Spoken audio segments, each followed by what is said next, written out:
Pagod na pagod si Natalie maghanap buhay. Nagtitinda siya ng mga kakanin sa palengke. Gawa yun ng kanyang tatlong nanay. Si Mommy Betty ang pinaka-jolly sa lahat. Si Mommy Monette, ang pinakamasungit at si Mommy Chelsea, ang pinaka-healthy. At siya si Natalie. Hindi niya matandaan ang tunay niyang pangalan. Basta't nagising na lamang siya sa hospital kasama ang tatlo niyang nanay. Sinabi ng mga ito sa kanya na dinala siya ng mga ito sa hospital. Dahil wala raw siyang malay at sugatan nang makita siya sa likod ng bahay ng mga ito. Dahil wala siyang maalala sa kanyang nakaraan. Kinupkup siya ng mga ito bilang isang tunay na anak. Alagang-alaga siya ng mga ito. Ngunit nahihiya din siyang maging pabigat kaya nais niya sanang makahanap ng magandang trabaho. Ang problema wala siyang educational degree na maipapakita kung sakaling mag-apply siya. Ay, kahit birth certificate nga wala ako eh. Mga mommies, tawag niya sa mga ito.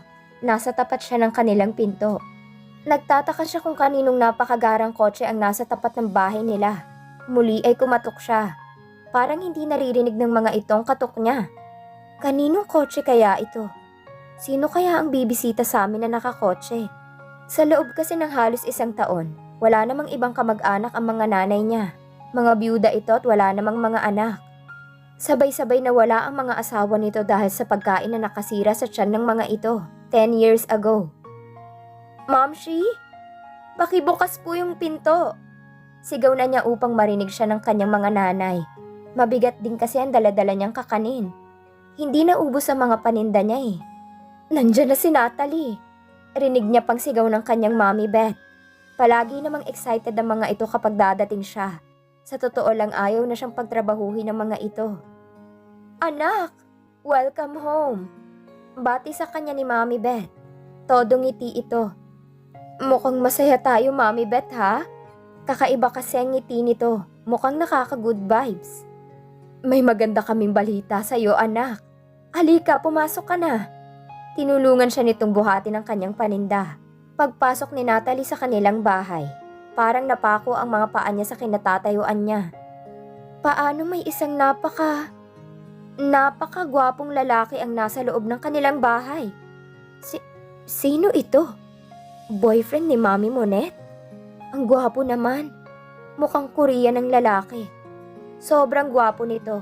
Ngayon lang siya nakakita ng ganito kagwapong lalaki. Sa baryo kasi nila panay hindi gaanong kagapuhan ng mga kalalakihan. Natulala ang dalaga sa kakisigan nito. At sa kalinisan nito sa katawan. Naka-blue polo shirt ito na parang ang linis-linis. At white short na hanggang tuhod. Naka-white rubber shoes din ito. Halos kiligin naman siya nang ngumiti ito sa kanya.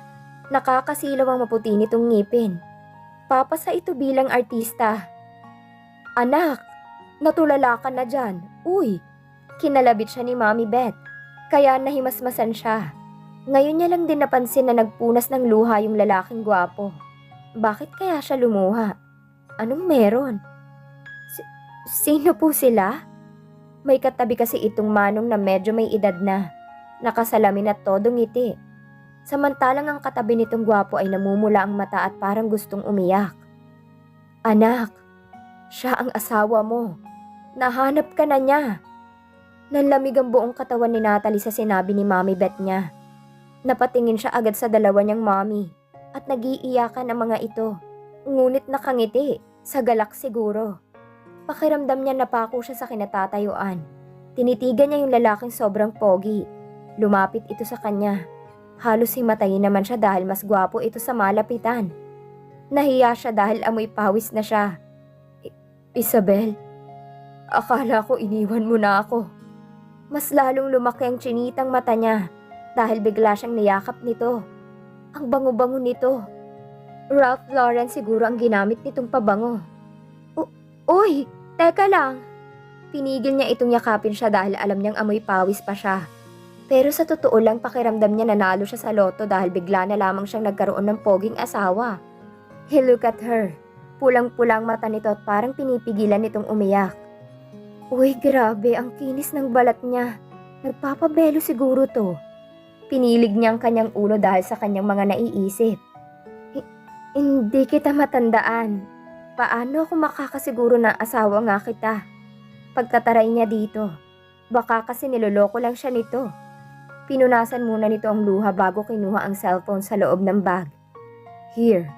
Inabot nito sa kanya ang cellphone. Anong gagawin ko dyan? Nandyan ang mga pictures mo. May picture din tayo dyan. Tipid itong ngumiti pero titig na titig sa kanya. Ako ba to? Bakit ang kapal ng kilay ko dito? Pati blush on ko parang sinampal ako dito. Ang payat ko pa dyan. Tinignan niya kasi ang gallery ng cellphone nito. Halos panay litrato niyang ipinakita nito. Ngunit maliwanag na siya nga ang babae sa picture. Parang nasa loob ng opisina ang setup na kinaroroonan niya sa loob ng picture. Ang ibig sabihin office girl siya dati? You gain weight a little bit. He smiled at her. Parang may mga tutubi sa kanyang sikmura na ngumiti ito. Pero bakit ang payat ko dito? Tsaka, paano mo ako naging asawa kung panay panakaw nakuha lang to? Scroll down. May pilyong ngiti ito sa labi na mas lalong nakadagdag sa kagupuhan nito. Napalunok siya at sinunod ang utos nito.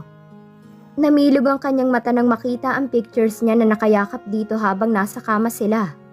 At halatang wala siyang suot na kahit na ano. Bigla niyang ibinalik sa binata ang cellphone nito. Hindi mo na dapat ipinakita yon. Namulan na parang kamatis ang kanyang buong muka sa sobrang kahihiyan at nauwi siya sa malalim na pag-iisip. Mukhang totoo ang sinasabi niya. Dahil paano kami magkakaroon ng picture sa kama kung hindi ko siya asawa? Ibig sabihin hindi na ako buo? At nakuha ko na ang lalaking gwapo na ito? Oh my, gusto ko na tuloy makaalala. Aniya sa sarili. Gusto ko lang naman maniwala ka. Oo anak, marami siyang daladalang documents na nagpapatunay na siya ang iyong asawa. Mangiyak-ngiyak pang sabi ni Mami Chelsea. Sasama ka na sa kanya sa Maynila, anak. Sabi naman ni Mami Monet. What? Sasama ako sa kanya sa Manila?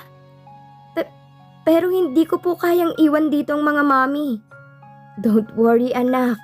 Sabi naman ni Lucas, isasama niya kami sa Manila. Bibigyan niya kami ng trabaho at ng bagong bahay dahil inalagaan ka raw namin. Salamat, anak. Isa kang anghel. Hindi ako nagkamali. Isa kang anghel na binigay sa amin ng taas.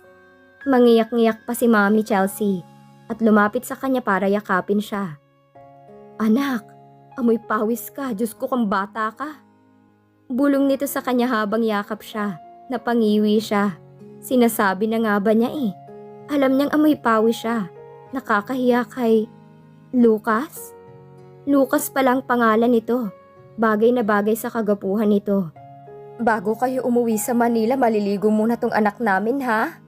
Pagkausap ni Mami Chelsea kay Lucas, napangiti lang si Lucas at mukhang nagets agad nito ang gustong sabihin ng kanyang Mami Chelsea. No need. Pagod po siya sa pagtinda. It's not good for her health. Nakangiting sabi nito, parang may kumiliti naman sa kanyang puso. Maliligo ako. Pagtataray niya. No. Sagot naman nito, napataas ang kilay niya. Mukhang ngayon palang hindi na sila magkakasundo kahit pa sobrang gwapo nito. Yes! Anong no ka dyan? Natalie! Sabay-sabay na suway sa kanya ng kanyang mga nanay. Ngunit tumakbo na siya papuntang kwarto niya upang maligo. Sisiguraduhin niyang mabango na siya paglabas niya ng kwarto. Bilisan mo maligo, maggagabi na! Sigaw naman ni Mami Monet sa kanya. Sabi sa'yo boss, masungit siya eh. Sabi ng mga kapitbahay nila masungit daw yan. Bulong ni Detective Dave kay Lucas kaya napangiti ito. Nasa kwarto na si Isabel at naliligo. Inakbayan nito si Detective Dave. Ayos lang, may rewards ka sa akin mamaya. Todo ngiti si Lucas at parang masayang masaya ito. Thank you boss. Mas masaya naman si Detective Dave dahil sa galante ang amo niya. Ang lalaki naman ng mga tenga ng tatlong nanay ni Isabel. Nanlaki ang mga mata nila sa narinig. Diyos ko, ang yaman. Buti naman at magiging maayos ng buhay ng anak nila. Mami Monet, Mami Beth, and Mami Chelsea. Makinig muna kayo sa sasabihin ko, Pati na din kayong dalawa. Turo ni Natalie Este Isabel kay Lucas at Detective Dave. Pagbaba niya kasi ng hagdan ay nakapag-empake na siya ng kanyang mga damit upang sumama kay Lucas sa Manila. Dito sa bahay nila nagpalipas ng gabi si Lucas at Detective Dave. Dahil gabi na rin at malayo pa kung magbiyahe sila. Mabuti na lang may guest room sila, kahit maliit ay maayos naman. Napatingin ang mga ito sa kanya. Masaya nagkakwentuhan ng mga ito ng datnan niya. Madami ding pagkain sa kanilang mesa. Nag-order pa ang mga ito ng pagkain sa McDo. McDo kasi ang favorite ng mga mami niya. Naging favorite na din niya ito. Kaya medyo mataba na siya. Anak, napakaseryoso mo naman. Halika, mag-agahan muna kayo nila Lucas bago kayo umuwi ng Manila. Aya sa kanya ni Mami Chelsea. Napairap siya kay Lucas dahil nakatingin ito sa kanya. Naiinis siya sa sobrang kapugian nito. Basta naiinis siya. Pakiramdam niya may kasalanan ito sa kanya sa past life niya. Oo nga naman Isabel, mamaya mo na sabihin ang gusto mong sabihin. Halika muna dito sa hapagkainan. Masamang pinaghihintay ang pagkain. Sabi naman ng kanyang mami Monet. Itong pinakamasungit kaya hindi niya ito pwedeng tanggihan. Kaya napilitan siyang sumalo sa mga ito. Ibinaba niya ang kanyang bag. Ano ba yung papel na hawak mo anak? Tanong ni Mami Beth. Ang pinaka-close niya sa tatlo niyang mami. Paano ito ang konsentidor na mami niya? Halatang asikasong-asikaso ng mga ito si Lucas. Si Lucas naman parang boss na nakadekwatro pa habang inaayos ni Detective Dave ang kakainin nito. Grabe, antipatiko. May sarili naman siyang kamay para ayusin ang kanyang pagkain ah. Mukhang senyorito. Bakit? Prinsesa ba ako? Hoy anak, ano ba yung papel na yan? Kulit sa kanya ni Mami Beth kaya nawala ang atensyon niya sa binata. Nagtititigan na pala silang dalawa. Eto nga po ang gusto kong sabihin sa inyong lahat. Napatingin ang mga ito sa kanya.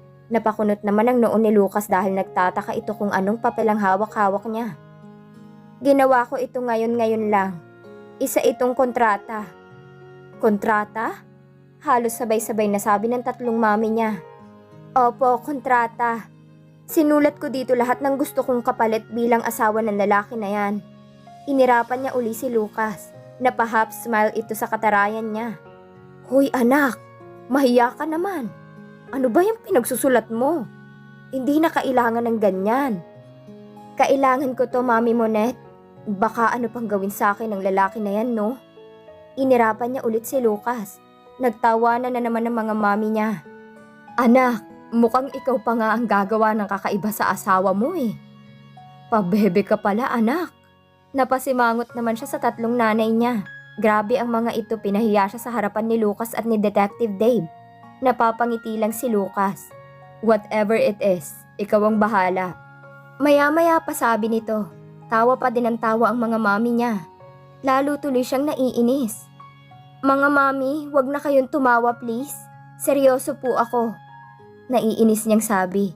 Kaya naman pinigilan na lang ng mga ito ang matawa at tinikom ang bibig. Ganito po yan. Unang rule ko, bawal ang may mangyari sa atin. Kung malakas ang tawanan ng mga ito kanina mas lalong lumakas pa. Ano ka ba naman bata ka? Pati ba naman yan ay naiisip mo pa? Pati si Lucas ay natatawa na din dahil sa reaksyon ng mga mami niya. Masayahin lang talaga sila, kaya huwag kang makitawa. Pagtataray niya kay Lucas, lalo kasi itong gumagwapo habang tumatawa ito. Ang sarap pakinggan ng tawa nito. Anak, tigilan mo na yan. Kumain na muna tayo at mukhang gutom na sila. Wait lang po. Kailangan niyo muna akong pakinggan. Walang nakinig sa kanya. Lahat ng mga ito inasikaso na si Lucas upang pakainin. Nakakainis. Napilitan tuloy siyang kumain na lang muna. Pati ang tatlong nanay niya kumain na din. Hindi siya nahihiya kay Lucas kahit malakas siyang kumain. Nakakatatlong fried chicken na siya. Ang mga mami naman niya nakaka-anim na fried chicken na. Namamanghang nakatingin si Lucas sa kanila kung paano sila sarap na kumain. Pinigilan ni Lucas ang matawa dahil natutuwa siya sa itsura ni Isabel. Malaki ang itinaba nito. Kaya naman pala dahil lamon ang ginagawa nitong pagkain. Mas gumanda ang katawan nito. Hindi naman ito masasabing mataba. Malaman lang ito ngayon. Inirapan naman ni Isabel si Lucas dahil napansin niyang nakatingin na naman ito sa kanya. Naiinis siya sa paraan ng pagtingin nito.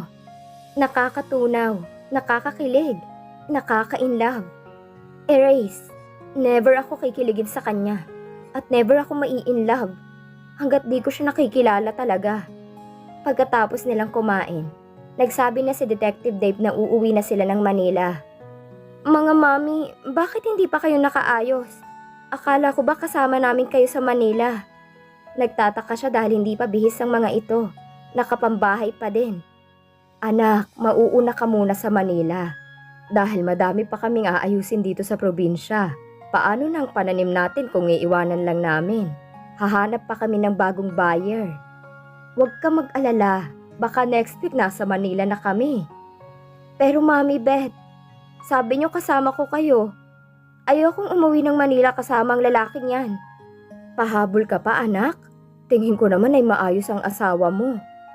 Mami, hindi ko siya type no? Napataas naman ang kilay ni Lucas dahil narinig nitong sinabi niya. Halika na honey, dami mo pang daldal eh. Nagulat siya nang bigla siyang akbayan ni Lucas. Ano ba? Alisin mo yung kamay mo sa balikat ko.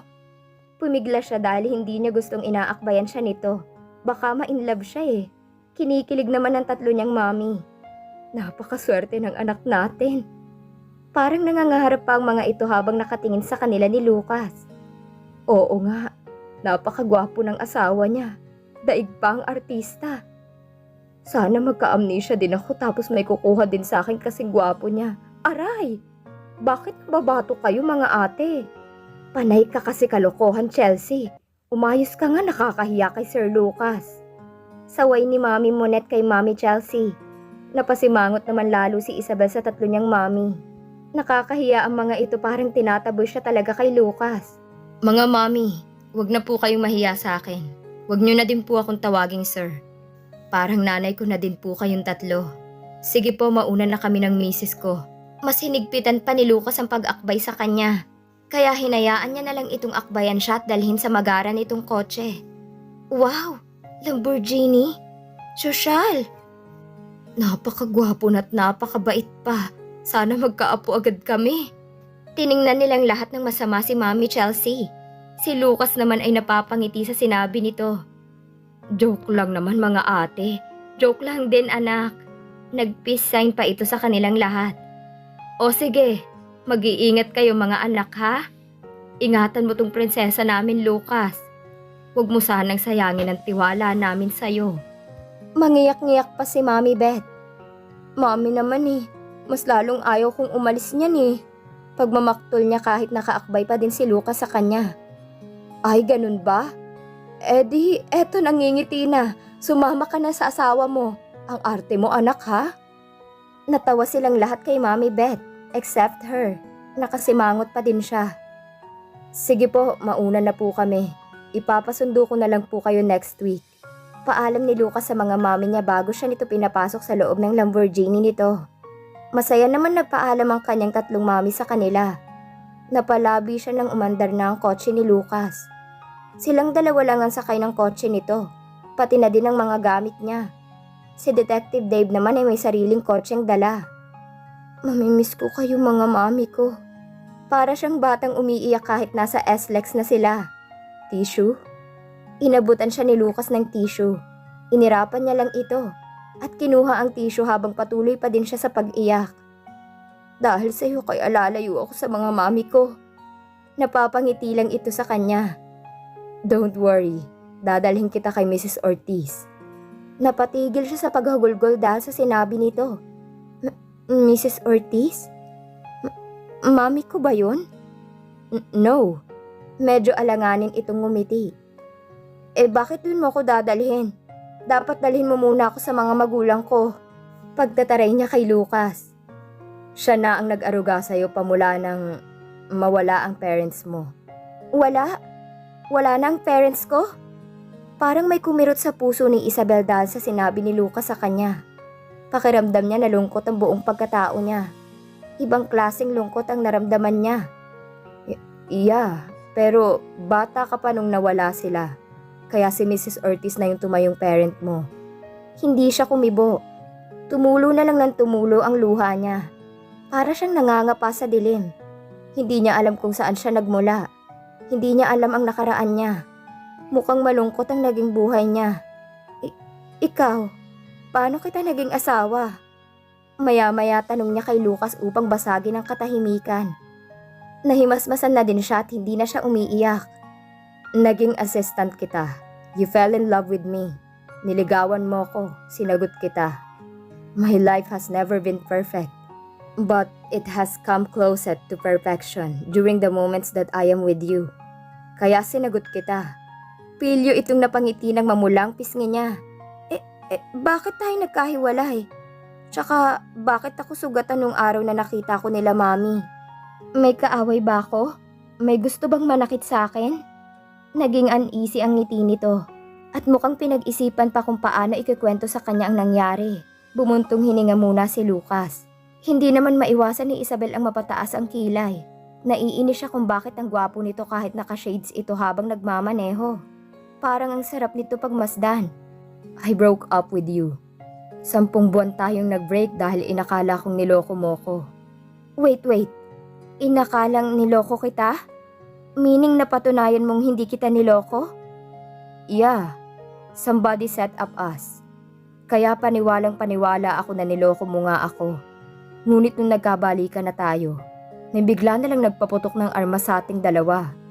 Sinet up tayo? Paano? Kwento nito sa kanya kung paano sila sinet up ni Marlene. What? Ang unfair mo. Napatawad ba kita nun, ha? Dapat hindi kita pinatawad dahil ang daya mo. Panigurado madami kang naging babae nung nag-break tayo, no? Hindi niya maiwasang magalit kay Lucas dahil sa kwento nito. Honestly, yes. Madami akong nakadate na mga babae noon para makalimutan kita. Pero kahit ganun, ikaw pa din ang laman ng puso ko. Nanatiling ikaw pa din ang gusto ko until now. Hindi ito tumitingin sa kanya. Nasa kalye lang ang mata nito ngunit pakiramdam ni Isabel ay tago sa puso niyang bawat sinabi nito. Kahit na. That's why I thank God for giving me another chance to prove my love to you. I hope this time I can protect you. And I can show you how much I really love you.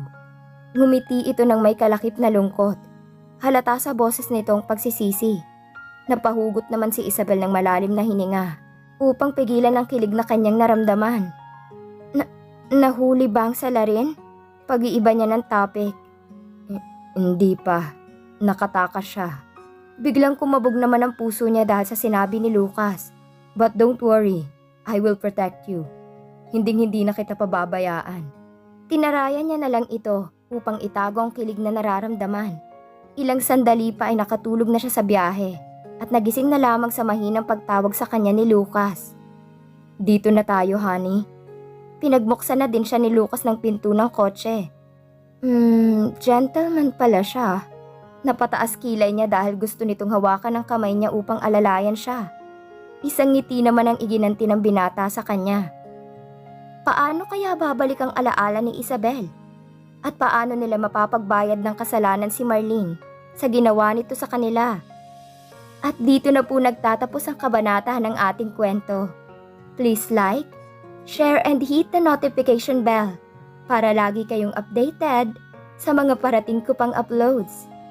Maraming salamat po.